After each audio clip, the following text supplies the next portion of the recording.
Hey guys, welcome into the KC Sports Authority podcast. This is your host, Keegan Russell.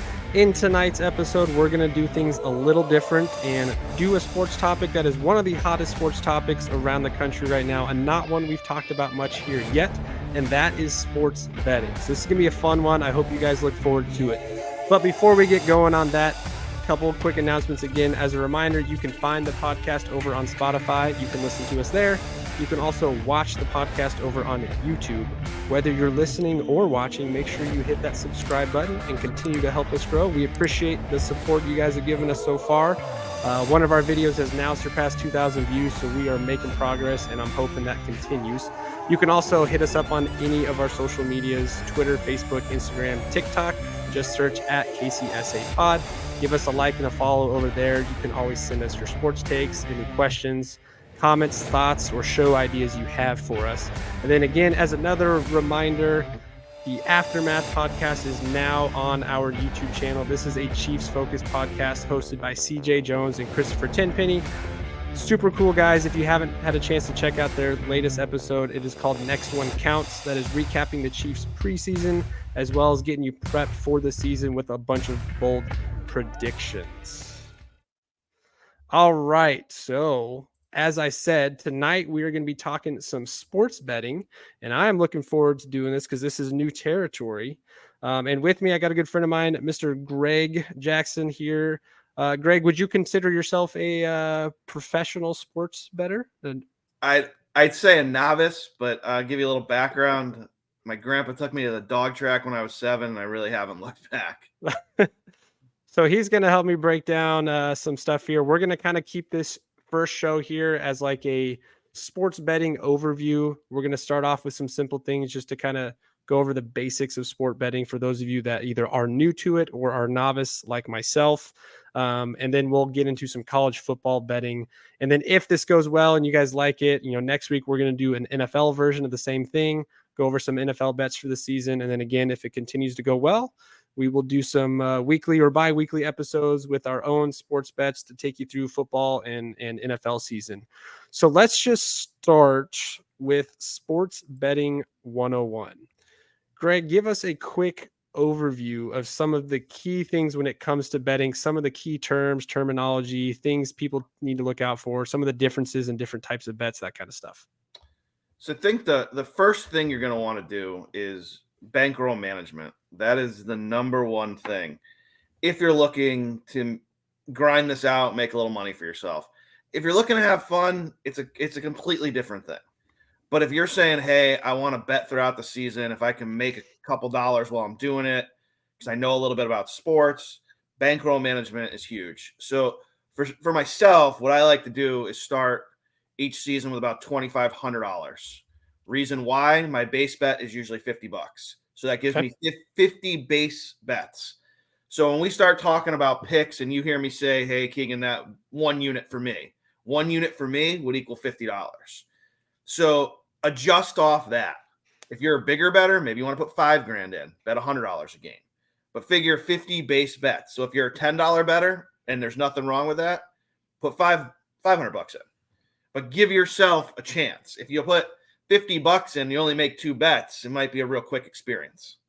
Which has been the case for me the last couple of weeks. I have been not lucky. I've been doing a lot of baseball bets and not being very smart, just throwing things here left and right on a bunch of home run parlays. So I think that's a great place to start with, is have an actual plan of how you want to use your money. Is it for fun and you just want to throw stuff at things you like, or are you actually looking to be strategic with it? And I think what you said right there is, for those that want to be strategic with it, start with a number you like so you can divide up how you're going to go about these bets. So great start. And when you say bet types, the easiest and best way to make money is betting straight bets. You're betting against the spread, whether it's total or the game spread. I'm not a total bettor myself. I like to bet the spread of the game, but that's where it's the easiest to make money. Parlays are more the fun bet, right? You can hit big. You can throw $10 in, put it on a 10-team parlay, and make $1,000. I already have my first college football one with I think it's 16 teams this weekend. Of course, I only put like $5-10 on it just for the heck of it. But Parlays are my favorites. You'll hear me talk a lot about parlays, which they definitely have a lot more risk and high upside, but definitely riskier play. So when you're talking about the spread and betting totals, what are some of those other terms that people are looking for when they're looking at a game spread to tell them to bet one way or the other? So when you're talking about terms, the line, that's what the point spread is. So a team will be, for instance, this week LSU is a 2.5 point favorite over Florida State. And for me, that's the big game this week for college football. So what that means, LSU has to win by 3 or more if you're betting LSU and laying the points. It's called laying the points when you're on the favorite. If you're on Florida State and taking the points, that means they can lose the game by 2 and you still win. Sports betting is so different from just watching a typical game, because now you've, just like with fantasy football, as we'll get into in other episodes, now you're not just watching the game for your team to win. Sometimes you're looking and going, man, if they lose though, as long as they lose by this much, I'm coming out clean, making some money here. So I guess another question for you, and I know we're going to get into plenty tonight. What are your thoughts on betting in favor or against the teams you personally root for? Is that a wise strategy when it comes to betting? That's more having fun, if I'm being honest with you. I don't have a lot of favorite teams anymore because I've been doing this for over 25 years. I've been betting games. So you start to maybe lose that luster of cheering for one team because it's going to get you in trouble. Got me in trouble quite a bit. My earlier days was the Boston Red Sox. However, I'm happy to say we made it all back in 2004. Finally. So, when no one thought they would ever come back against the Yanks. But that got me in trouble a lot. The one team I root for, diehard, is Kentucky Wildcats basketball. So those will be more fun bets for me. I'm taking them in the tournament. I'm taking them to win the tournament. So then why wear an LSU sweatshirt right now? Well, I think we're going to learn that at the end of the podcast. That's true. We are going to talk a lot about that game because that's probably the most exciting game on the schedule this weekend. Okay, so a couple other things. What's the difference between same game parlays, multiple game parlays? I know I just answered the question right there itself, but what are some of those different types of ways you can bet in addition to betting for or against the spread, or for or against the team on the money line or the total score? So I'll start with money line. Money line, and I'm assuming that's what your 16-teamer is. Money line is just picking the team to win. So you can bet the favorite. You're going to lay a lot of juice. What that means is the odds are they're going to win, so you're laying more to win less. But you can parlay a bunch of those together and get your odds a little bit more in your favor. So when you bet a money line, you're just betting a team to win or lose the game. Same game parlays, I would say, for anyone who's just starting, you might want to get your feet wet a little bit before you jump in the same game. But what that means is you can bet whether it's the total, the spread, first half, second half, player props. That's all happening within the same game. And then if you're on DraftKings or FanDuel, they have same game plus, which means you can do that in multiple games and combine them together, where you can bet, Patrick Mahomes to throw over 2.5 touchdowns with Josh Allen to throw over 2.5 touchdowns in a different game.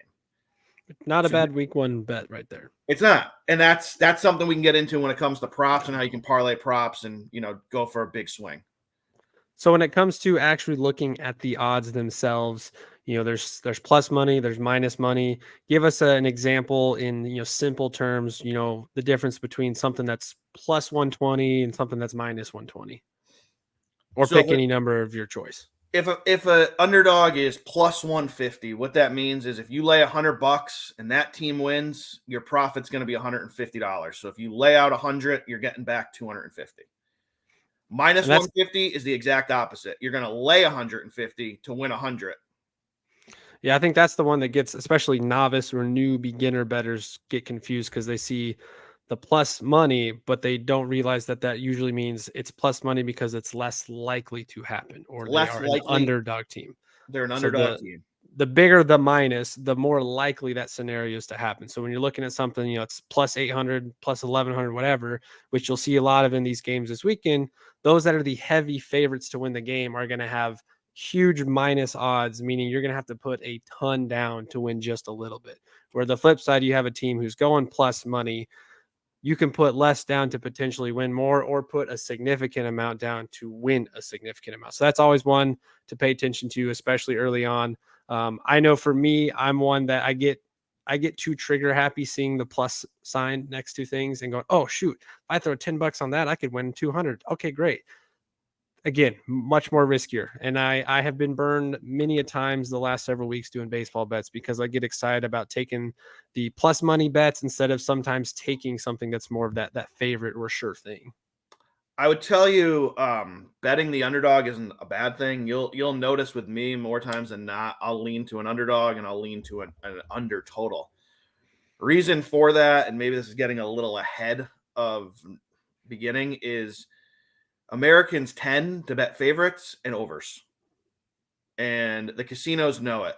And that city in Nevada wasn't built by winners, so Yeah. I'll side with Vegas more times than not. And it They took me do a say long the time. house always It took me wins. a long time to learn that, Keegan. Yeah. Like, it took a lot of losses and a lot, like like you were bringing up money line parlays. They look great on paper, and then 4 hours later, you're scratching your head going, "How did the minus 500 team cost me this?" Yeah. Before we get into some college football stuff here, I got a couple more things I want to go over. But before that one, any other just standard betting practices or tips you have for beginners? Yeah, I'm going to stress it again. Start getting your feet wet with just betting against the spread.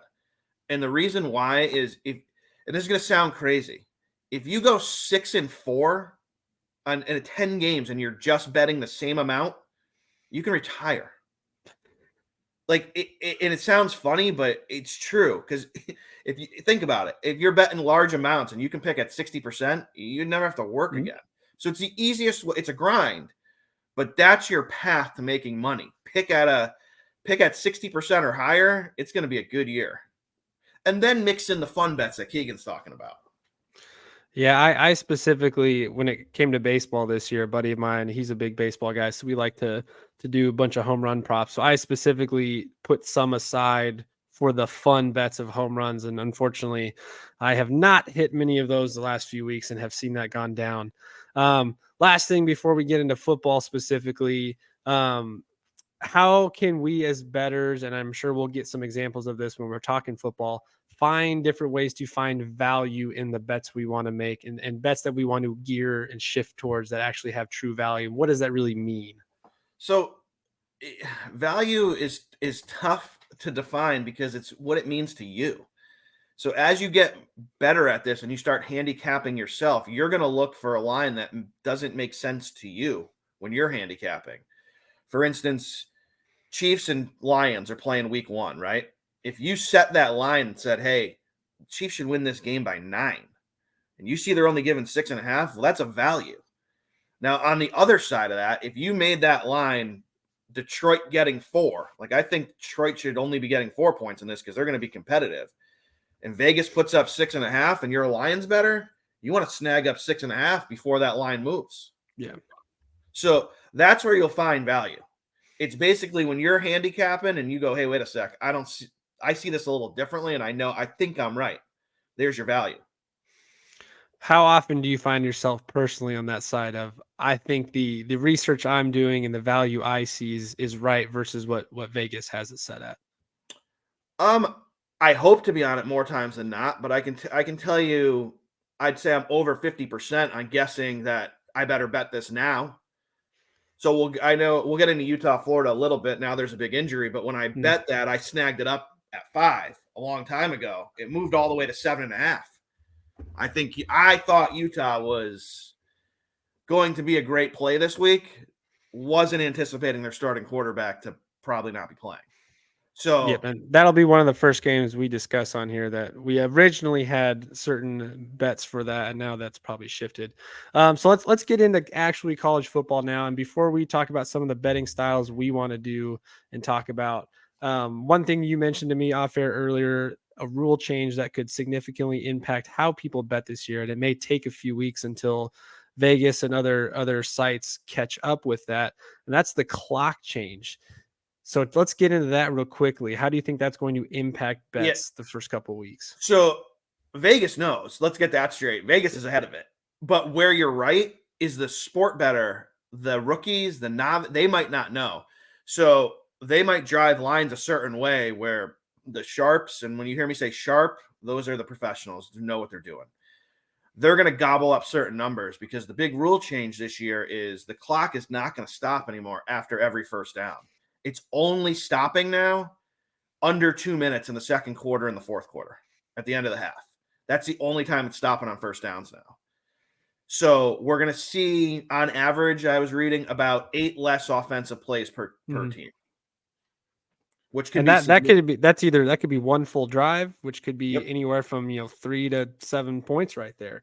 So does that lead you to believe that maybe some of these early week games, the first couple weeks, that the under might be more in play? I do. So for me personally, last week, week 0, I took San Jose State, which was a big underdog. Now, it got crazy in the fourth. It took a backdoor cover. There's another term. That's when a team scores late to cover the spread. San Jose scored a touchdown with about 2 minutes to go, covered the 30.5. It screwed my 3-game parlay for the weekend. Sorry to hear that. And on the other side, I took the Notre Dame Navy under because of the clock rule change, because Navy runs the triple option. The clock's going to always be going. So it stayed just under there, but I thought those two were good bets based on the clock change. So if you see a high spread, it might be tough to cover it right now. But if you see Vegas has adjusted a little bit, there's not as many high 40s right now. You see high 30s, maybe low 40s on these games that should be absolute blowouts. Yeah. So just something to keep in mind the first couple weeks here as you guys are looking at the over under and the spreads. Just keep that in mind that could have an impact. Not saying that that's going to have an impact, but it's just something to watch. So let's start first thing for college football. We're going to talk about some futures bets. And again, for those of you who don't know what futures are, those are not current game bets right now. These are things in the future, whether it's awards, championships, even a future game that's not happening for several weeks that there's already a line on. We're talking about bets that you're making now that you're not going to see a result on for some time. So let's start with Heisman odds and value plays. Obviously, last year, Caleb Williams wins the Heisman, has a dominant season, is immediately the one who's getting the most talk again for repeating Heisman. I know you and I have talked about off air that repeating Heisman is difficult, but he is currently the betting favorite on pretty much anywhere you go. So let's get into the Heisman odds there right now. And again, we should probably just double check. I had it at Caleb Williams plus 500 still. Yeah, 5-1 just about everywhere. So for me, and I'll let you give your opinion in a sec. For me, Caleb Williams is a hard pass. I'm not betting it, and here's why. Same thing with Bryce Young a few years ago, right? He wins the Heisman. He comes back. He's a huge favorite. But it's extremely hard to have a Heisman season on top of a Heisman season. And unfortunately, that's what you're going to be judged on because it's an award that people vote on. So it's not like he can hit a certain number and he's a winner. So to have a Heisman season on top of another Heisman season, for me, 5-1, it's going to be a pass. So what do you think for those who are sitting here going, well, he's going to have just as dominant as an individual season? What are some other factors you think are going to play into him versus some of these other guys we're going to get into in a moment that might have a better opportunity to win the Heisman, even at a longer shot? So again, it's going to go back to he set the expectation that almost the Heisman season is expected. So did he really plus expectations? Is he going to turn heads again? Probably not. That's what happened to Bryce Young. I know he got hurt a little bit that second year, but I think it's going to be very hard for Caleb Williams to come back again and turn all those heads and say, oh, yeah, he's the Heisman. Where when we get to my next, Jaden Daniels at LSU, God, if he goes out and puts up similar numbers to a Caleb Williams at 9-1, right? Mm-hmm. And he beats Alabama and he takes his team to the SEC championship again, I think you got a much better value play locking him in at 9-1 because I think he gets a lot of votes. Yeah, and that's where I was going to go next with it is not Jaden Daniels specifically, but guys like him who are in better conferences too. Like the Pac-12 is not the Pac-12 of old. Even though you have all the conference realignment going on, USC has a harder, they still have a good shot at getting to the playoff, which we'll talk about later too. But USC's strength of schedule is not always going to match up with some of these other schools. So if a guy like Jaden Daniels does have a similar statistical season and their team is having more on-field success, that's going to give him the edge to the voters. So let's get into that. Jaden Daniels was your play for Heisman, and you have him at plus 9-1 odds right now, so plus 900. 900. I think you can see that just about anywhere. Pretty much all these guys we're talking about are all plus money and pretty good plus money too. And there's probably honestly a few of these guys you could throw a flyer on. So why is it for you that Jaden Daniels should be the favorite? Do you think we're going to see his plus 900? I mean, it's probably going to happen, but will that plus 900 come down significantly? So is this the best time to get in on that? Well, yeah, they're going to fluctuate, right? If he goes out, throws for 300, runs for 75, scores 4 touchdowns against Florida State, and leads his team to victory, you might open that up on, a week from now and see plus 650. So it will fluctuate, but for me, I like LSU. I like the team. I think they're just as good as Alabama. I know that game's on the road this year, but I think they have a chance to beat them. And if they beat them in November, that's nowhere near 9-1. Yeah, and that's really his Heisman game right there on the schedule. I mean, he's going to have others too, but that's the game where he can go out, have a dominant performance. LSU takes the victory, puts them in the driver's seat in the SEC and the college football playoff. Any other thoughts there on Jaden Daniels before we move to the next guy? No, I think we can move to the next guy, and I don't know what you have, but for me, it's Sam Hartman at Notre Dame. Yep, another fantastic play. Currently on most places, he's about plus 1,600, 16-1 odds, which is a pretty solid payout. Transfer, so getting to Notre Dame, who, again, is another top-notch program. We don't have to get into the fact that they're not a part of any conferences, but they're going to have a high-quality schedule. What's your thoughts on Hartman this year with Notre Dame? I think I think he showed it on Saturday. He can manage an offense. God, what has he been? He's been in college for 20 years. Forever. Like, he should be a Heisman candidate at this point. But if you look at their schedule, he's going to mop up against Tennessee. He will hold his own against the Wolfpack and NC State. He'll mop up at home against Central Michigan. If he goes and they somehow pull it off at home against Ohio State and he has a big game, he's going to be right in that conversation because he's not going to have a hard game again. I mean, he's going to have the Trojans at home, but again, another home game, very winnable because I don't think USC is the 6th best team in the country. I really don't. I think that defense is garbage. You saw what San Jose State did. Watch what a 14-year veteran in Sam Hartman does. And then they got at Clemson. That's his hardest game of the year. So he could have a really good statistical year for a team that looks like they actually want to throw the ball for once. Yeah, and I myself actually have a bet on him. The only worry or potential thing I see going wrong there is depending on how some of their games go. If they're getting up big so early on in some of these big matchups and he's sitting a lot of the game, is that going to impact his statistics enough to where other guys are going to be able to pull that? And I don't think that's the case, but I think it's something you could potentially look at in some of these matchups early on. So here's where I think you get away with that with Notre Dame. They're not in a conference, like you said. So they're going to look to run scores up. Notre Dame has that. They have two things, right? They're going to run scores up because they want to show how dominant they are because they're not in a conference. They're not going to have a conference championship game. That's one thing. The second thing for them is, and they know it, is if they're in the conversation, we can sit here and pretend there's not. There's an ND bias. They're getting in. They're going to find a way to get them in because they're going to put 20 million people in front of the TV. Absolutely. So again, that's another reason why it is a quality value play there, because it's in the interest of college football to put them on that pedestal like they do every year, even though they disappoint at the end of the season. But that's another story for later. All right, one of your sleeper guys you have before we get into a couple other Heisman candidates is Blake Corum, the running back over at Michigan. Plus 2,800, give or take, on most places. That's a very long shot in those regards. Is on a team that is going to get plenty of exposure, high quality schedule, is going to be in prime position to play for a college football playoff spot. So he's going to have the opportunities to run the stats up. Give us your reason why you think Blake Corum is a fun or decent long shot play. All right, so I have the LSU hoodie on, but I am a Michigan guy when it comes to college football. I'll admit it. That's who I pull for.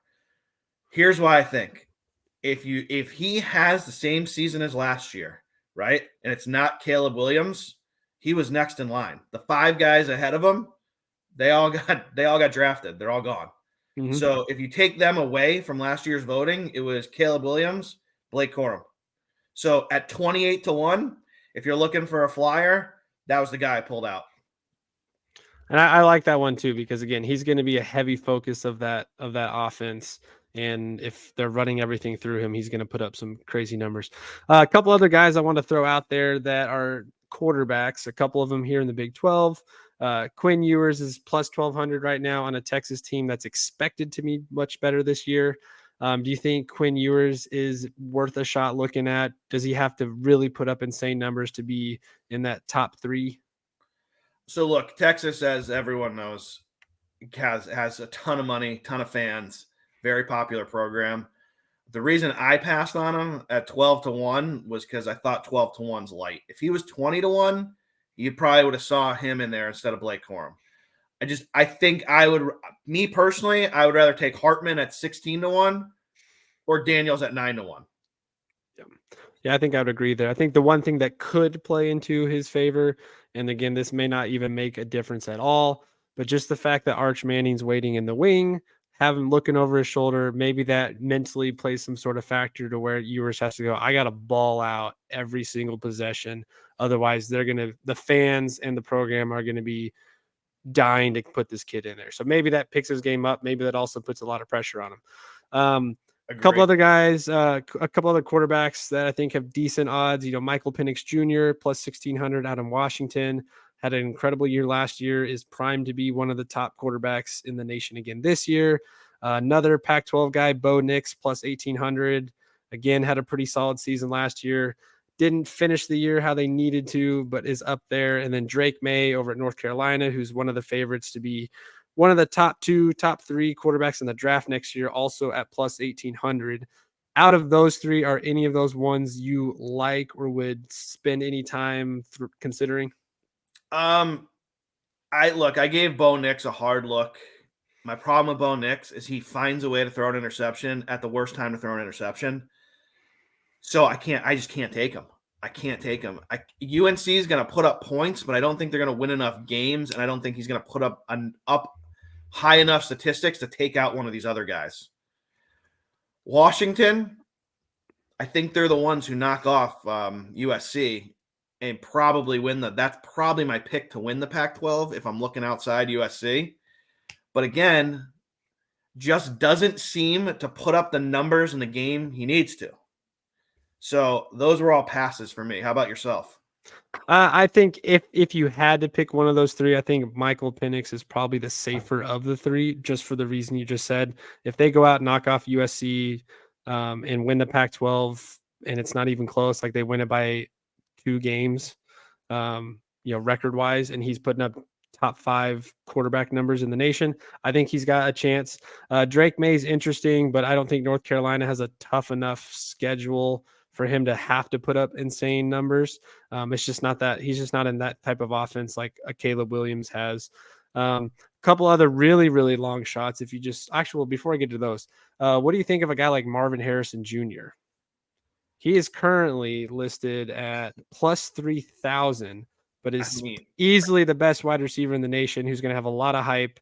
And if he's going out getting multiple touchdowns a game, 10 catches, 200 yards, I don't know. Throw a buck on him. Why not? It's a fun play. He's going to be the best receiver in the country. But, let's just be honest. A wide receiver is not winning the Heisman Trophy, just like a wide receiver is not winning the NFL MVP. It's tough. Obviously, Devontae Smith a couple years ago had a monster season, but it's hard for a receiver to do that. And then just a couple other long, big plays. Again, not likely. Actually, it's funny, since you talked about Blake Corum, now on FanDuel, he's listed at plus 5,000 versus the plus 2,800 we had. I pulled 2,800 off DraftKings. So that's even bigger now. Yeah, take it. And that goes back to what we were talking about offline is, hey, if you have the money to have a FanDuel and a DraftKings account, it's not a bad thing because you can shop those lines and get the better line. Yeah. A couple other fun ones I like just because they're insanely high odds and it's a tough path to get there. But a guy like KJ Jefferson at Arkansas, he is a guy that can put up huge numbers, but he'd have to really rely on Arkansas doing a lot in the SEC. But he's plus 5,000. The tight end favorite everybody loves, Brock Bowers out of Georgia, plus 6,000. Again, Georgia, the way they play, and we'll get into that here in college football playoff. Georgia is one that he could have an insane statistical season, but also the way they play, they could go up big early and then shut down, or they could spread the ball back out. So I don't really love him. And then, of course, for you local KU fans, Jalen Daniels is plus 10,000. And I'm going to be honest, I do have a bet there because, again, not that it's likely to happen. KU would have to really run the gauntlet and be probably a top 10 team in the nation and knock off Texas, K-State, and Oklahoma. If they did that, and that's a huge if, of course. Jalen Daniels at plus 10,000 would be intriguing. I think he was one last year until his injury. He was a top 5 candidate to that point in the season. But that's just another real long one, especially for fun as a Jayhawk fan. Any other guys you want to throw out there that you've looked at? I think you covered them all. I mean, those were my 4. So yeah, pick from there. If you want to go the safer bet, look at those guys we mentioned. If you want to have some fun with it, go out and pick. And of course, guys, just like anything, this is going to change throughout the season. You're almost every year, there's 1 or 2 Heisman candidates that are not in the top 10, top 15 to start the year that work their way in. So it's possible, especially with injury concerns and all that. Let's get into college football playoff and national championship odds.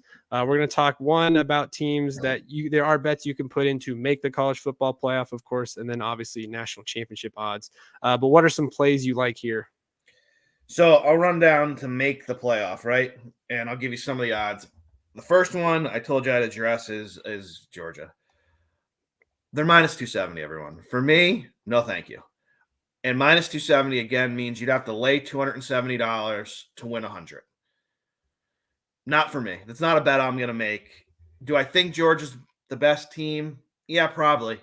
Do I think they have the easiest road? Maybe. They lose 2 games, they're not getting in. And one of those being the SEC championship, they're probably not getting in. So if Tennessee gets them, and they could, Tennessee upsets them, and LSU, Alabama get them in the SEC championship game, if they still go to that game, they're not getting in. And I don't want to lay that kind of juice for a team that stubs their toe once, maybe twice, isn't going to get in. For me, and even if they do, you're probably also considering the fact that because they're minus 270 isn't great value, if you're looking to really make a good dollar amount versus some of these other teams that have a slightly harder path but higher upside. Does that play some of it too, that because they're one of the favorites, that their line isn't really enticing enough to make good money on? 100%. I'd rather go with Michigan or Ohio State, whoever you prefer out of those two, at minus 110 or minus 115. Because in my opinion, either one of them could lose a game, and then the winner of that Michigan-Ohio State game is going to playoff. Yeah, that's why for me, I don't want to bet either of those two because it could go either direction. I think Michigan's got more on the line with Harbaugh needing to deliver again. Ohio State, they're talented, of course, but I think you could flip a coin and be completely fine betting either one of those. So if you didn't want to go with some of those guys that have maybe the under or the favorite odds, who are some outside teams looking in that if the path goes how they need to, you could actually find some positive value in betting on? I'll go with the other side of the Big Ten then.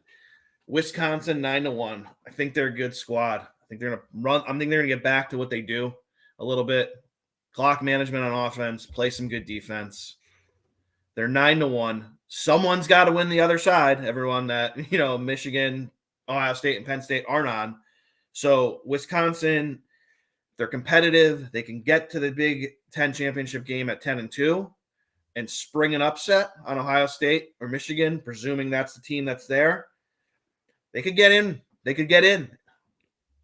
So definitely I like have to win the Big Ten for sure. Yeah, I like them at 9-1. It'll be a theme tonight for me. LSU plus 300.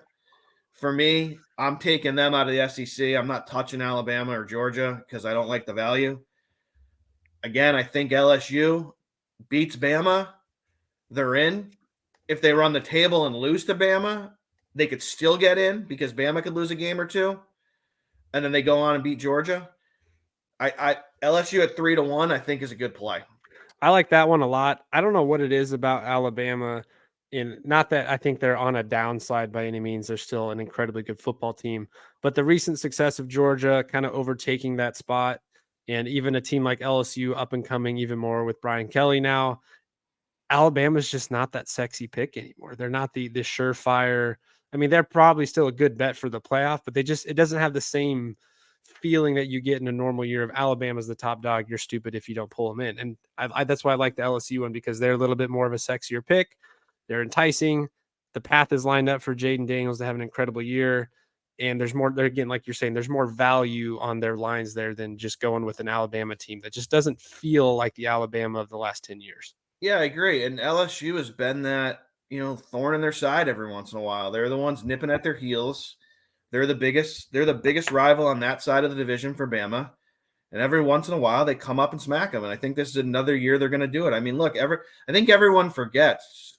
Let me reiterate. Joe Burrow, Justin Jefferson, and Jamar Chase were on the same team. It's almost unfair. So LSU can get some players.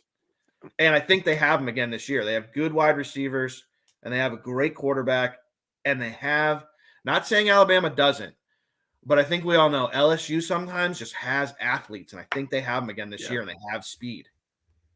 Yeah, and LSU's defense is improving too, and they've, again, just like you said, the athletes that they have, they are now on par with the same level of talent that the Alabama and Georgia's getting in recruiting. How about a couple other teams with some more outside looking in? I know Texas and USC were ones we mentioned as more of an outside chance, a little bit more potential winnings there because they're higher plus value. But what do you think of those two? I love Texas at, again, plus 300 because I think they're they're easily winning the Big 12, and I know we'll talk about that later, but I think Texas is winning the Big 12. I don't even know why we're talking about it. Plus 300 is a gift to get to the college playoff. Yeah. If they're putting a Big 12 team in, it's them. USC, again, I told you this already. Plus 250, I think people are going to want to bet them. They think they're getting in. Everyone's buying the hype. I'm not. I think if you want to bet a team from the Pac-3, I would, and I'm calling the Pac-3 because that's all that's left. For me, Washington, Oregon, or Utah. I like the Utah one. Yeah, you get 6-1 or better. And don't forget, like, these teams, it ain't easy to win at Washington. It ain't easy to win at Oregon or Utah. They're going to win their home games.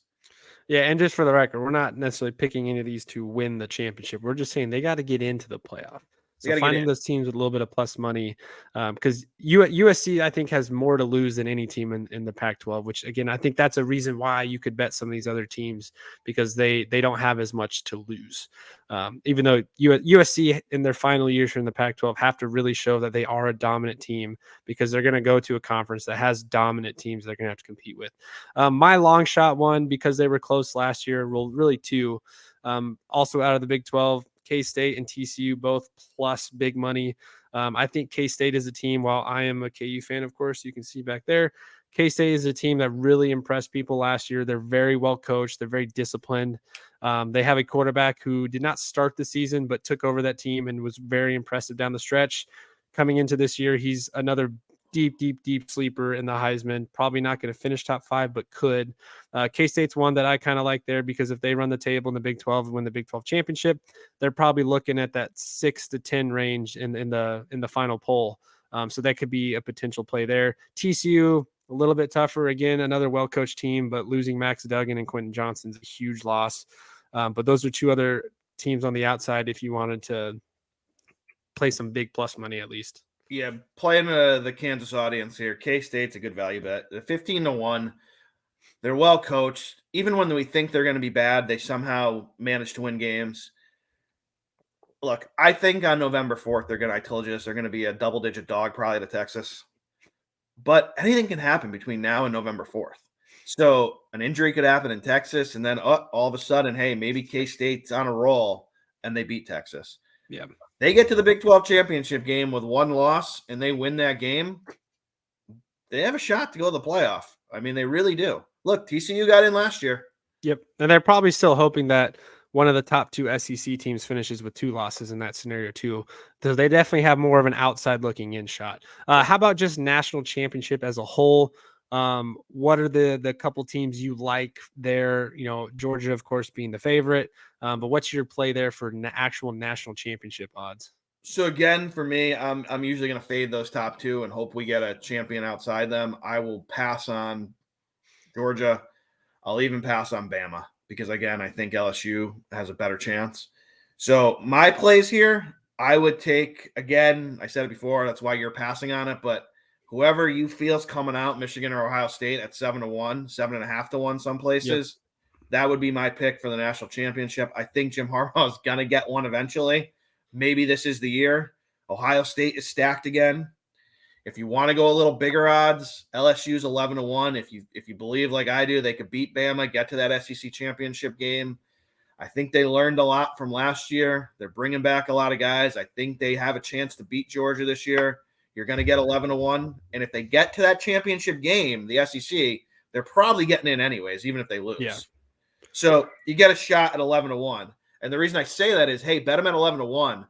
Because if they get in and it's a 14 playoff, right, you're probably only getting 3-1 at best. Yeah, and it could be 6 weeks from now too. If they're on a roll, that 11-1 could drop down to 5-1, 4-1. Oh, absolutely. Especially if any of these other teams stumble early on, which we don't expect. But one interesting one I want to ask you about is on FanDuel. There's a couple where you can either bet the team or take the field. And the first one on here is Georgia at plus 220 or take the field at minus 340. So you got to lay a little bit there to make some. But if you were looking to put a large chunk of change down to bet the field, is that one that is a smart play? Yes, I would do it. You want to give me the field versus Georgia at minus 340? Yeah, I would take the field there, definitely. Because this does seem like a year where you've got 4 to 6 teams. I mean, Georgia is a dominant team, just like they were last year. But there's other teams that have been working their way up to where the difference between 2 through 6 may not be the same it's been in years past. So again, that's one I like, especially if somehow Georgia now earlier in the year takes an unexpected loss to a Tennessee or something like that, or gets finished over in the SEC championship. Any other championship odds you got that you like? Look, I think again, ND, if you want to take a flyer, 28-1. If they somehow can, they have the schedule. If they knock off Ohio State, they knock off USC. Clemson's on that schedule. I think if they go through this schedule with one loss, even though they don't have a championship game, they're going to be in the discussion for sure. The reason I'm telling you I'd fade Georgia is go back through, and even when Alabama was dominant, right? Even when Florida was dominant, you know how hard it is to win 3 in a row, let alone 2 in a row? I mean, they can't win them all, everyone. I would take the field against Georgia. I don't think that's a bad bet. Yeah, it's that same kind of mindset you see with Heisman, with MVP race. It's hard to do it back to back because you're banking on the voters valuing that dominance again, where not everybody that votes this way, but a lot of people are looking at, well, yeah, I'm tired of seeing the same guy get it. Even though he is the most like Giannis, for example, in the NBA, Giannis getting his championships. Well, you know what? He is the most dominant player, but we just can't give it to him again. We got to go somewhere else. So again, I don't know how much that really impacts. And then that makes you think, are the voters actually being ethical voters? But again, just another reason why maybe taking the field there is a solid bet. Let's move into the Big 12 championship odds. Obviously, for you said this is no brainer. Texas. Right now, Texas has the best odds, plus 100. Oklahoma second at plus 420. K-State plus 500 and Texas Tech plus 1100. The odd thing for me there is that TCU, who is ranked higher than some of these teams, is down at plus 2100, which kind of tells you what the betting landscape actually thinks of that number 17 ranked TCU team. Is there a play better than just taking the favorite in Texas here in the Big 12? For me, no. How about yourself? I mean, look, if I'm taking a value bet, it's going to be K-State again. But how do you see this playing out being the more local? Yeah, same thing. I think Texas is the best team this year. They've got, even though they lost their top dogs on offense at the running back position, they've got a dominant offensive line, super experienced quarterback, a lot of returning starters on defense. high quality recruiting class coming in. Again, they have a lot to play for by going to the SEC next year. They have to be a team that, just like USC, has to show that we can be the top dog in our conference, because playing the Big 12 schedule in football is different than playing the SEC schedule. So if they can't be the top performer in the Big 12, how can they expect to go to the SEC and compete with Alabama, Georgia, and the likes of that conference? So I do think they are the safest bet. But again, value-wise, even though, again, I'm the KU guy, K-State at plus 500, they have an easier path to get to the Big 12 championship. And if they can get to that game, they showed you last year that they can be super competitive in that. So those would probably be the two for me. Of course, as a KU fan, I do have a bet on KU to win the Big 12. They're plus 3,000. They have a very difficult path to get there, but if they could somehow knock off Texas and finish, 9-3, 10-2, probably 10-2, they've got an outside shot looking in. So if you really want to make a big splash, to bet your fan favorite team for you Kansas people, there's that too. But I think K-State's the safer upside bet. I agree with you. And the TCU thing, you mentioned it before, you lose a big time quarterback and some other players, some other pieces around them to the NFL. That's going to influence the odds. And when you look at their schedule, hey, look, if you think TCU is going to reload, I'll tell you all day, take the 2100. I mean, you might hit 21-1, right? But they're going to start out with Colorado. They're 20.5-point favorite. We're going to talk about it more later. But, I mean, you never know game one, right? I know it's at home. But they go to Houston. They play SMU. Those aren't going to be easy games. At Iowa State is always a tough to play tough at out every year. I mean, we've watched top 10 teams just die there all the time. Then they're going to play at K-State. Don't see them winning there. At Texas Tech will be no fun. Texas is probably going to come to town and smack them. And they got Baylor and then at Oklahoma to end it. So I think the odds are fair. You think they can win those games, take the 2100. I don't. Yeah, especially without having Max Duggan this year, new look at quarterback.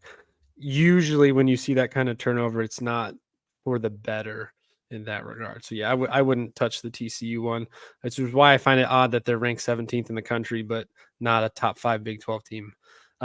Okay, so let's go through our college football pick'em games. So these are the games this upcoming weekend that we like. And I did have Florida and Utah in here originally. Then we took it out right before recording because the lines changed. Let's still want to talk about it. The news broke that Cam Rising, Utah's quarterback, who's another long shot for the Heisman if you want some value there. Cam Rising has been battling with injuries, and he's going to sit week 1. That game started out as I want to say 7.5 points. Opened at 5, shot up to 7.5. And now it's back down to 3.5, 4, somewhere in there. This is a Florida going on the road to Utah week 1.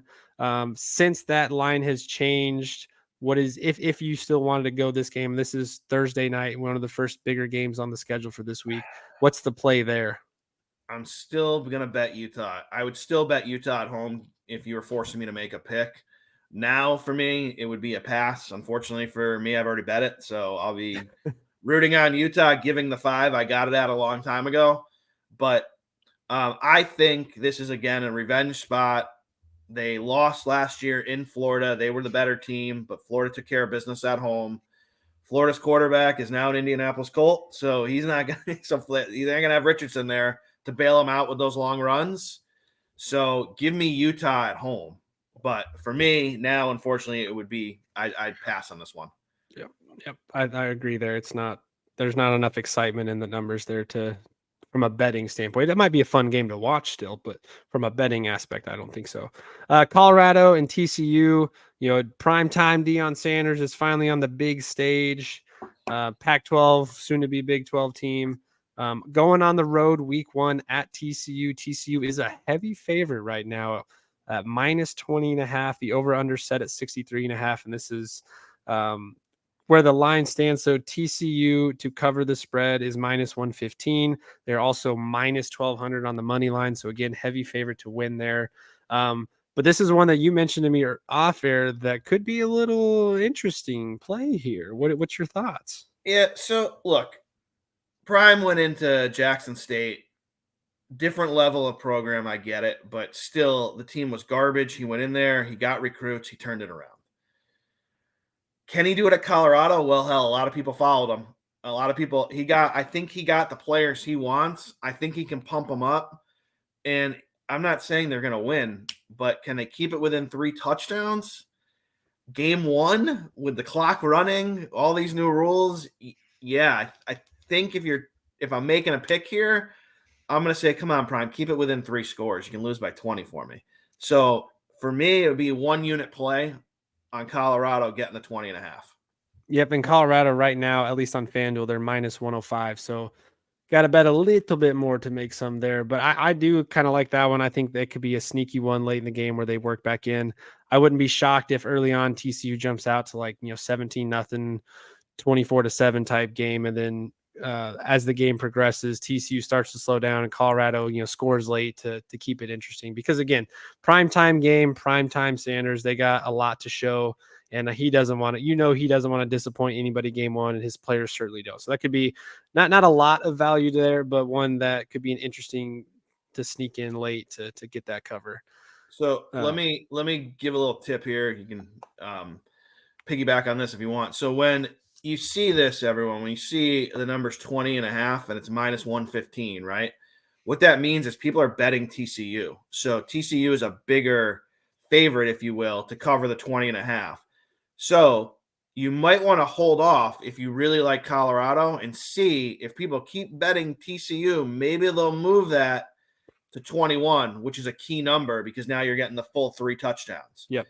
So the minus 105 means you're laying a little less juice to take the 20.5 points, where that might shift up to 21 and you'll get a more traditional minus 110, which is your traditional, what you'll lay is $11 to win every 10.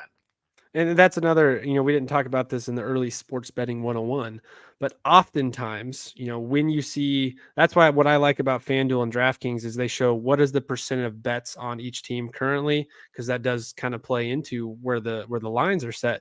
And if you see something where it's, 60, 70, 80% heavy on one side, maybe that's a time where you zag what everybody else is zigging if you feel like the value's worth it. This could be one of those where as we get closer to game time, Saturday, maybe Friday night, the line bumps up a little bit. That could be something to get in on. We're going to blow through these quickly because we're taking, go ahead. I was going to say, just be careful when you look at stats like that, because remember, it's percentage of bets, not necessarily the dollars. And that could be why the line's not moving. Because if I'm betting 5,000 and I'm betting Colorado and everyone else who's listening to this is betting $10 and they're betting on TCU, the line's not going to move because the majority of the money is still going to be on Colorado. Yeah. Okay, so we're going to quickly go through the last 2 here because they are big time matchups, and then we want to finish out with a couple local teams here. But number 21 ranked North Carolina out at South Carolina in-state game to start the year. Even though they're on the road, North Carolina is a 2.5 point favorite. Over under set at 64.5. These week 1 games where they're either in-state rivalries or inside conference rivalries, I think are always an interesting one to look at. How would you approach this from a betting angle, though? So first thing, look out for little tricks on the first couple weeks in college football. This is not at South Carolina. This is in Charlotte, so it's on a neutral field. Thank you for bringing that up. Yeah, no problem. So watch out for those few things because it'll list a home and an away team, but it doesn't. It's neutral. I like North Carolina because it's neutral. It's actually in the state of North Carolina. I like Drake May to just light them up and just outscore them. As we know, North Carolina, they don't love playing defense there in UNC, but they do like to light up the scoreboard, and I think he'll just outscore them. Yeah, and that's why minus 115, you got to lay just a little bit there. But again, North Carolina, I'm surprised that, I guess I don't know a whole lot about South Carolina this year, but North Carolina only 2.5 point favorites. I could be when you see the line move a little bit as you get closer to that. One unit play for me, by the way. Yeah, that'll be a 1 unit. And then, of course, the biggest game of the weekend, one of the biggest games you'll see all season, is LSU, your team that you're repping right now. LSU and Florida State, top 10 matchup here. This game is Sunday, kind of a weird schedule there for week 1. LSU is currently a 2.5 point favorite. Again, the over-under set relatively high at 56. Looking at this game, what are you liking about this game, and why is this you've said this is your game of the week to bet? Yeah, this would be a 3-unit play for me on LSU laying the points. So again, it's at Florida State, but not really. It's in Orlando, so you're not playing in Tallahassee. You're not on their home field. It's a neutral site.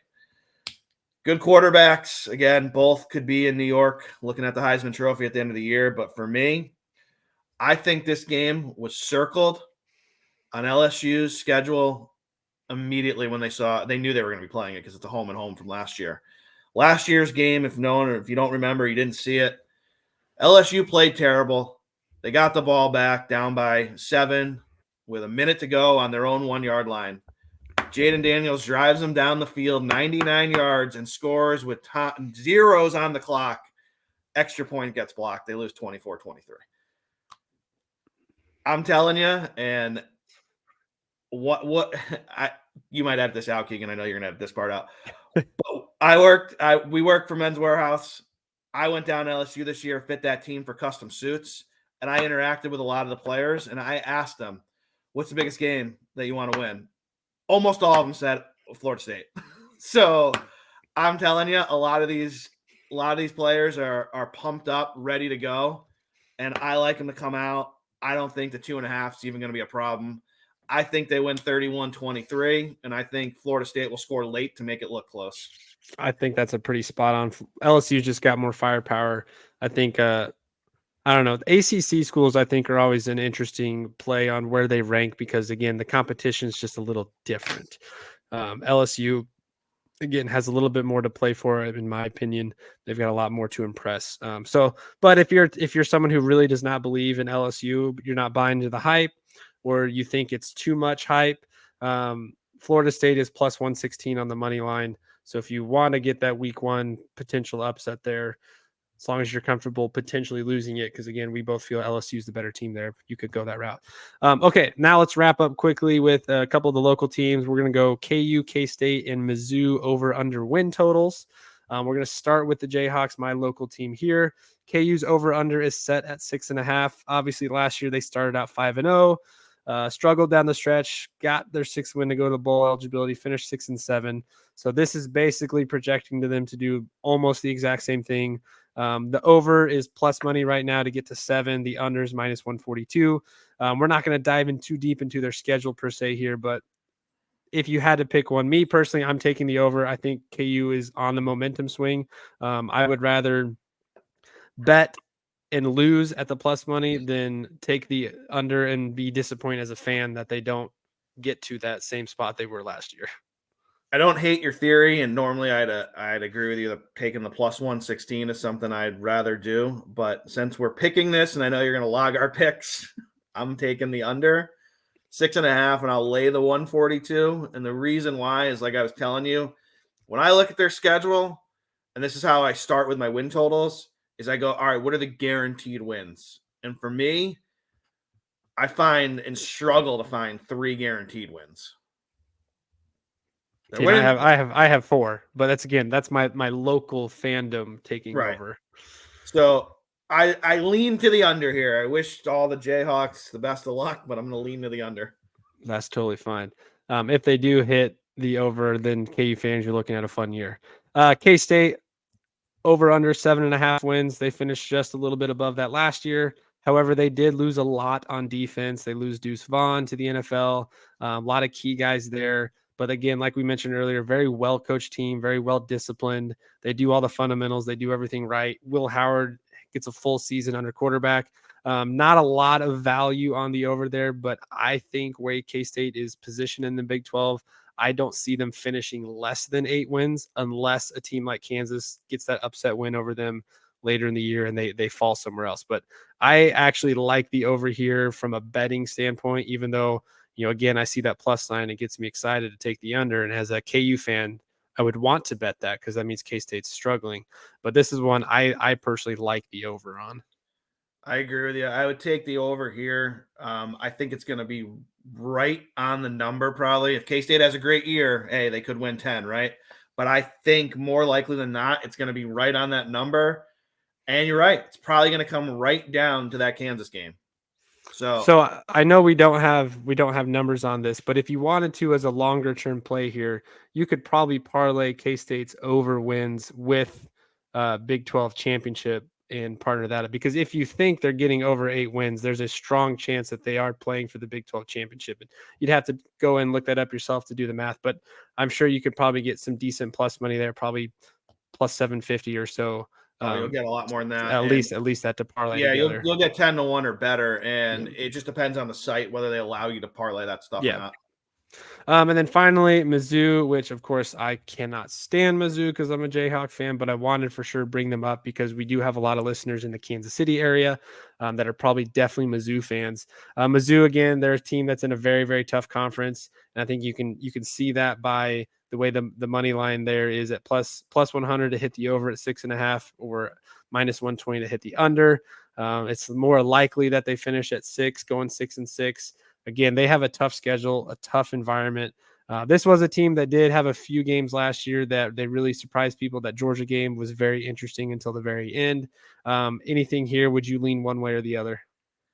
Yeah, you look at this schedule, it's rough, right? I mean, they're going to win a couple of these cupcakes, but I mean, at Vanderbilt is no gimme. They should win, but it's no gimme. LSU is going to crush them.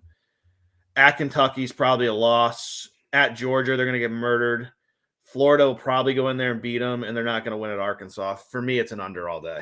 Yeah, this is one that if you're not a Mizzou fan, I think you can feel very comfortable betting the under.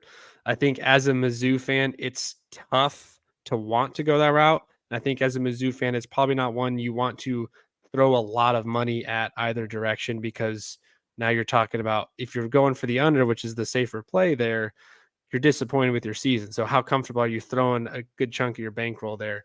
But, if you're someone who's not a Missouri fan, this is probably not as difficult of a decision to make there. But yeah, having those odds as small as they are tells you that it's pretty likely they're going 6-6. Well, I think that's good there. That kind of wraps us up for week 1 here of college football betting. A lot of fun bets this weekend. Of course, I'm going to post on our social media the picks that we made here, and we're going to kind of track along as the season goes on. So if you guys like this show, feel free to mention that in the comments, first of all, that you did like the show. As we progress here, if there's certain games you want us to talk about or bets you have that you want input on, you can always hit us up on Twitter, Facebook, Instagram, TikTok at KCSA Pod. Just send us over the games you're looking at or any questions you might have. Next week, we're going to do the same thing again, but with the NFL. We'll skip over the sports betting 101, but we'll get into some of the NFL futures, talk about some of the games slated for week 1, of course, talk about the Chiefs, and do some of that. So, Greg, seriously appreciate your time doing this. I think this was a lot of fun. I hope everyone enjoys this, and I hope they look forward to coming back for some more football bets. I appreciate your time, man. Yeah, look forward to talking to you next week. All right, guys, that'll do it for tonight. Be sure if you're watching on YouTube, you hit that subscribe button, share it with your friends.